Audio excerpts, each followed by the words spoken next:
Can human follows in God's human steps? Man would follow God's steps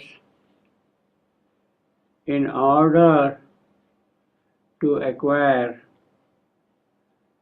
certain possibilities of God which can enter into him. The question is it possible for the earth to transform herself and equal heaven? The question is it possible for heaven to bring down, to enter into the evolutionary aspects of the earth? Is it possible? At the moment, earth is subject to the law of death and ignorance. If that law can be outstepped, and if heaven can enter into the process of the earth, then there is a possibility of the evolutionary aspects of heaven to enter into earth.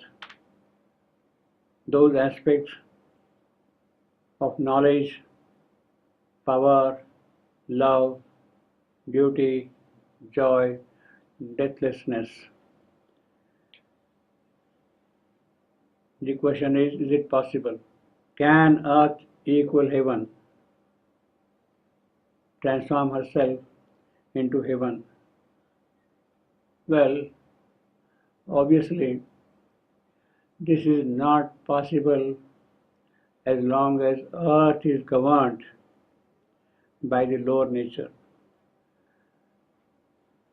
Lower nature must be replaced by the higher, by the superior nature, by para prakriti, by the transcendental power which can enter into the lower nature.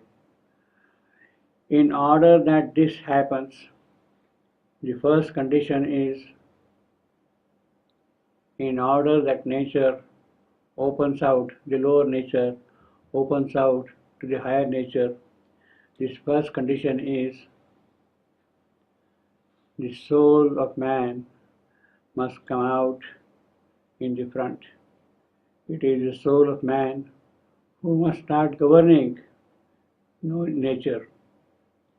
Then there is a possibility of earth equaling herself with heaven. Now this is what Savitri is now going to face, even as she is traveling through her inner countries. Savitri has stepped into the inner countries. She has crossed the dream world, Swapna. She has left behind long ago Jagrata, the waking world. She has crossed the dream world, Swapna.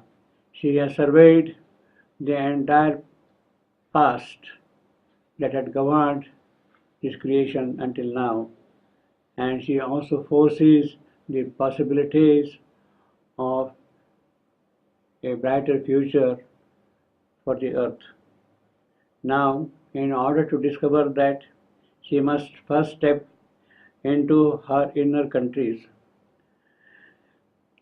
For that to happen, Savitri first leaves her busy, noisy, argumentative mind. She stares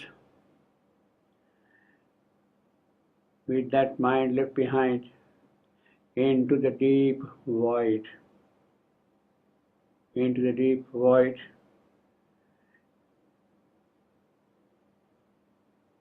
Yet her active nature, outside nature, is still active. That has not fallen calm. It has not acquired the necessary spiritual poise required for her to change the lower nature. Savitri hears the voice. She gets a command. She receives an adesh. She gets instructions. She is told whatever she is seeking. She is seeking not for herself. She does not need anything for herself. Whatever she is seeking for man, for the sake of man, for the sake of this creature who must move on a spiritual path. She has taken, Savitri has taken the human birth. Through that human birth, she must look beyond the human birth. She has accepted the mortal lot. She had accepted the conditions of anguish, suffering, difficulties in this mortal creation. She has accepted ignorance, and it is through that she has to see how man can be taken forward without experiencing the difficulties of man. She cannot solve, none can solve, nobody can solve the difficulties of man. She is, no doubt, the incarnate divine Shakti herself, but she has put on deliberately for a purpose the garb of human state, so that through human state she can move forward, she can take man forward. She must cross the mystic inaccessible gate, standing between this consciousness and that consciousness. She must open the immortal's golden door for man. It is in the human steps of God, that the human can move possibly in the steps of God. God must come down here and take human steps so that those human steps could become accessible for man to follow. Savitri must accept darkness in order to bring light. Savitri must suffer the anguish of this earth. She must experience the sorrow of the world in order to bring bliss. In her body, even in the physical, she must experience the presence of the soul. Then only things can change. Then only the lower nature can change into the superior nature, the higher nature.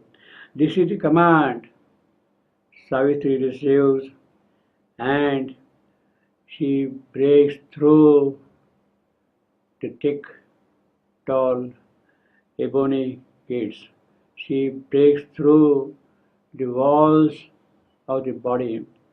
She penetrates through the physical nature which is stopping her, which is blocking her way to enter into the inner countries. She sees an ebony gate guarded by fierce powers of the vital world. She has to enter into the inner world. She crashes through the gate, undeterred by the presence of those fierce guardians of the vital world. She crashes through the ebony gate and enters into the inner countries. Savitri moves through the passage of inner time. She has stepped into the inner country, and all the movements are now according to the time of the inner world, inner time. She meets the giant and frightful head of life standing there. But then all becomes still. She is not overpowered at all. She is in her own great voice, and everything in her becomes still, calm. This is the first human step of God in the presence of such fierce powers, in the presence of the giant head of life, becoming quiet, becoming still. That is the first human step taken by God. It is for man also necessary to take that first step. That is the first human step of that greatness that Savitri is. Man, human, follows in God's human step.